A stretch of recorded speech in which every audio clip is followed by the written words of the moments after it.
Welcome to this explainer where we're going to unpack the gripping anatomy of the survival film. Today we're breaking down exactly why we are just so utterly fascinated by watching people endure the absolute worst that nature has to offer. We're going to look at the mechanics, the psychology, and of course, the brutal realities behind some of the most intense cinematic experiences ever created. But hey, right before we get into the actual mechanics of these harrowing stories, I want you to ask yourself a question. Seriously, if you were suddenly stripped of all modern comforts and thrust into a life-or-death scenario, no cell phone, no grocery store, no shelter whatsoever, what would you actually do? Would you panic or would you persevere? Just kind of keep that in the back of your mind as we go through this explainer. Here's our roadmap for today. 1. Defining the survival genre. 2. Terrors of the deep. 3. The brutality of Everest. 4. Hollywood versus true survival. And 5. The human will to live.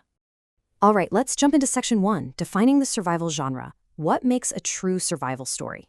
So, according to film theorists, a survival film really isn't just an action movie set in the woods. It's a very specific genre where characters are making an agonizing effort at physical survival. It completely differs from standard adventure movies by isolating characters in an atmosphere where literally every passing moment poses a passive threat to their existence. Think about that for a second. It's not just about, finding a bad guy or dodging an explosion. The environment itself is the antagonist. The temperature, the air, the lack of water, everything is quietly and persistently working against the protagonist. What's absolutely fascinating about this genre is how it deliberately uses isolation to test our deepest social values. Back in a 1988 book, theorist Thomas Sobchak explained that these films often identify a microcosm of society and completely cut them off from the security of civilized life. These stories practically force us as an audience to reflect on what truly matters. They strip away all the romanticized fluff and place a single protagonist, or maybe a small group, in a hyper-realistic context, all to see how they form a functioning unit when the social order is totally threatened and survival is literally on the line. Moving on to section 2. Terrors of the deep. Lost at sea. Unlike a collapsing building or a sudden ground-level disaster, the ocean is terrifying purely because of its immense vastness. You are completely alone against an unpredictable, absolutely inescapable antagonist. The water extends seemingly forever in every single direction, completely stripping away any landmark or sense of progress. The best films in this category use brilliant visual elements to really translate to us just how incredibly isolating it feels to be trapped on the surface of an environment where humans fundamentally do not belong.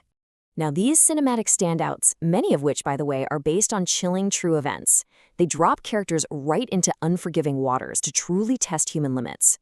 First up, you have Castaway, which so realistically illustrates the grueling, years-long timeline of a stranded FedEx employee just trying to master his environment.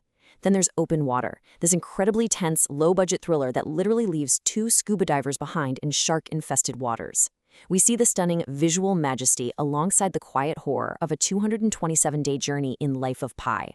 And finally, there's the grim, dialogue-free realism of one man battling a sinking raft in the Indian Ocean in All Is Lost. And there's a very specific reason this formula works so well. As one film theorist noted, when a film is set in the middle of the ocean, there is just a whole other layer of suspense and tension that gets introduced. Take Robert Redford's unnamed character in All Is Lost. He has to patch an inflatable raft after colliding with a massive shipping container.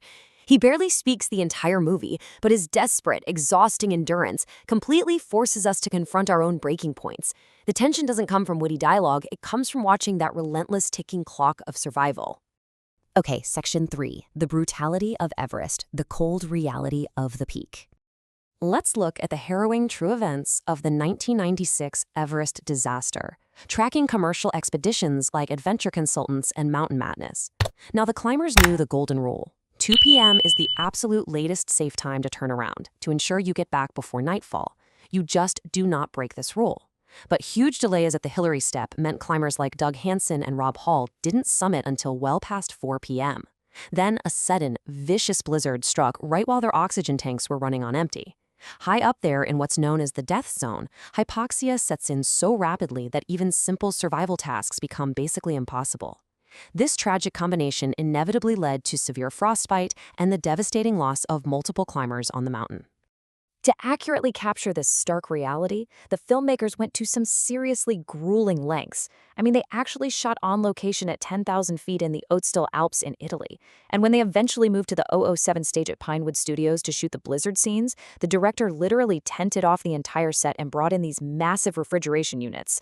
They froze the studio down to a bone-chilling 26 degrees Fahrenheit and actively pumped in real snow. Why go through all that? Just so the actors would genuinely feel the agonizing, biting cold, all while dealing with giant 100,000-watt lights mimicking that crisp, blinding high-altitude sun. Talk about commitment, right? But tragically, the emotional stakes of this extreme environment were heightened off-screen in the most devastating way imaginable. In April 2014, while the second unit crew was actually shooting remaining scenes at Camp 2 on Everest, a massive, real-life avalanche struck. It claimed the lives of 16 Sherpa guides who were out there preparing for the upcoming climbing season.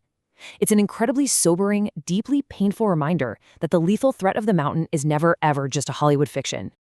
This brings us right to Section 4, Hollywood versus True Survival, the Survivalist's Critique. You see, there is a massive and, quite honestly, often fatal contrast between our romanticized ideas of the wild and the brutal reality of it. So many people watch a movie and think, yeah, I could totally go live off the grid. While real survivalists actually point to the true story of Into the Wild as a tragic warning. It's exactly what happens when you substitute naive romanticism for actual, rigorous preparation and a deep knowledge of the land. True survival, like what we see depicted in the post-apocalyptic world of The Road or the terrifyingly true story of Jungle, isn't some exciting camping adventure, not at all. It is an endless, grim treadmill of drudgery, desperate resource scavenging, and extremely painful physical decay. If we look at the hard truths these intense environments teach us, a very clear pattern starts to emerge. In Castaway, we quickly learn that mental fortitude, literally just fighting off crushing hopelessness, is absolutely as critical as knowing how to start a fire. In Jungle, which is based on Yossi Ginsberg's horrifying ordeal in the Bolivian Amazon, we see how neglecting basic health maintenance, like simply ignoring a small footsore, rapidly becomes a death sentence once infection sets in. And in All Is Lost, we learn that out on the open ocean, supplies dwindle practically instantly, and without specialized tools and deep knowledge, you are entirely at the mercy of the elements. Finally, let's wrap things up with Section 5, the human will to live, the core takeaway. Whether it's a stranded FedEx employee befriending a volleyball on an empty sandy beach, or a lone sailor battling the terrifying massive currents of the Indian Ocean, these stories remind us of one truly profound truth. Survival is fundamentally driven by an unbreakable psychological spirit. Sure, you need practical skills, and yes, you absolutely need preparation. But without the absolute, unyielding will to live, those physical tools are completely useless. The human mind almost always gives out long before the body actually does, which is exactly why the most compelling survival stories are, at their core, deep studies of human psychology. So after witnessing the brutal, unforgiving realities of the ocean's depths, the suffocating, freezing heights of the mountains, and the endless, grueling drudgery of the jungle, I want to leave you with this final, provocative thought to ponder. If disaster struck right this second, and literally all the modern comforts of your life were entirely stripped away in an instant, could you survive? Think about it. Thanks so much for joining me on this explainer, and I will catch you next time.